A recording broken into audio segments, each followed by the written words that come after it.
अस्सलाम वालेकुम दोस्तों, इसराइल और फ़लस्तीन के दरमियान जंग शिद्दत इख्तियार करती जा रही है उस वक्त से जब से इसराइल ने गजा की नाकाबंदी करने का ऐलान कर दिया है। अब इसराइल और फ़लस्तीन की जंग में दोस्तों राहील शरीफ का नाम सामने आने लग गया है। लोग क्या बातें करने लगे हैं आपके सामने रखते हैं। साथ यूएई खुलकर इसराइल की ही तरफ ऐसा लगता है हो गया है। चीचनिया की फौज और शाम को क्या धमकी लगा दी है, सुनकर आप भी हैरान होंगे कि यूएई क्या करता फिर रहा है। डिटेल्स में आगे बढ़ने से पहले दोस्तों इस वीडियो को लाइक भी करें। सबसे पहले यहाँ पर बात करते हैं राहील शरीफ की। जैसे कि आपको मालूम है कि 46 इस्लामी ममालिक की अफवाज की क़यादत करते हैं राहील शरीफ। सऊदी अरब में वो मौजूद हैं आजकल। अब सवाल लोग ये पूछ रहे हैं कि फ़लस्तीन जल रहा है, राहील शरीफ की ये 46 ममालिक की फौज किधर गायब है? क्यों इसकी जानिब से कोई वार्निंग जारी नहीं होती इसराइल के लिए? क्या ये 46 ममालिक सिर्फ सऊदी अरब को प्रोटेक्ट करने में लगे हुए हैं? क्या सिर्फ यमन जंग के लिए सऊदी अरब ने ये फौज बनाई थी कि सऊदी अरब के लिए यमन में ये फौज वहां पर मौजूद रहे? अब राहील शरीफ की कमान में है ये फौज, तो यहाँ सोशल मीडिया सार्फिन बहुत से राहील शरीफ से मुतालबा करने लग गए हैं कि आप इस पर कोई स्टेटमेंट जारी करें। आप इसकी कमान में हैं, ये 46 ममालिक की फौज आपकी कमान में है, तो आप यहाँ पर फ़लस्तीनियों के हक में एक आवाज उठाएं। हैरान कुन तौर पर दोस्तों पाकिस्तान से अभी तक कोई खास जवाब इसराइल को नहीं दिया गया या कोई खास वार्निंग। जिस मुल्क के पास आलमे इस्लाम की सबसे ताकतवर फौज है, यहाँ कोई फर्क नहीं पड़ रहा फ़लस्तीन में जो आग लगी हुई है। इसराइल के खिलाफ राहील शरीफ से हम कैसे मुतालबा कर रहे हैं कि वो कोई बयान जारी करें जो कि अरबों के अंडर काम करते हैं और अरब इसराइल से लड़ने को तैयार नहीं है कभी भी। ये आर्टिकल आपके सामने दोस्तों चल रहा है।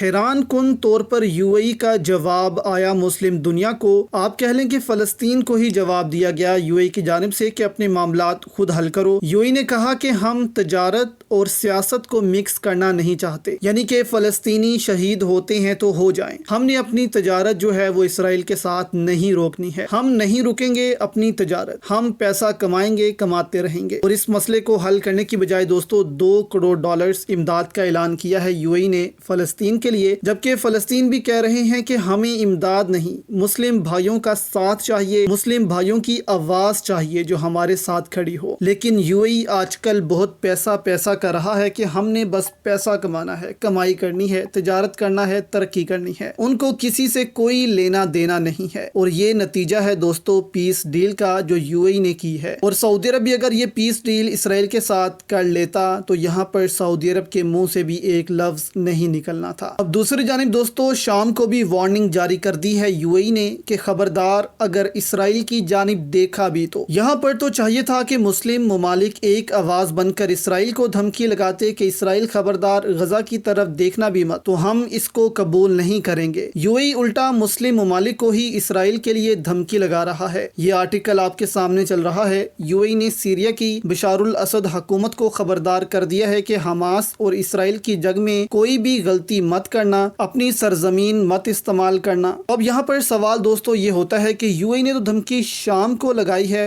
फिर यहाँ पर रूस की फौज का जिक्र कहाँ से आ गया, चीचनिया की फौज का जिक्र कहाँ से आ गया, इनको कैसे धमकी दी यूएई ने? तो देखें बातों बातों में यूएई बहुत कुछ बोल गया है। देखें यूएई ने कहा कि ना खुद शाम इस जंग में इन्वॉल्व हो और ना किसी को अपनी सरजमीन इस्तेमाल करने दे इसराइल पर हमलों के लिए। अब आप देखें तो रूस की फौज शाम में मौजूद है जिसको ईरान खुद भी सपोर्ट कर रहा है बशारुल असद की हुकूमत को, जबकि यहाँ पर रूस भी सपोर्ट करता है बशारुल असद की हुकूमत को। और S-300 भी रूस ने शाम को दिए हुए हैं, जबकि रूस के जंगजू भी यहाँ पर लड़ रहे हैं बशारुल असद के लिए। अब चीचनिया के सदर दोस्तों रमजान कारलूफ ने कहा है कि वो तैयारी कर रहे हैं अपनी फोर्सेस जो हैं वो गजा भेजने के हवाले से, ताकि वो वहाँ जाकर अमन कायम कर सके। तो यहाँ यूएई ने चीचनिया को भी एक पैगाम दे दिया है कि शाम की सरजमीन इसराइल के खिलाफ इस्तेमाल मत होने दें। अब यहाँ दोस्तों ऐसा लग नहीं रहा कि यूएई न्यूट्रल है। अगर न्यूट्रल होता तो यहाँ कहता जो करते हो करो, हम इसमें कोई इन्वॉल्वमेंट अपनी नहीं देंगे। इसराइल फलस्तीन فلسطین جو کرتے ہیں کریں، لیکن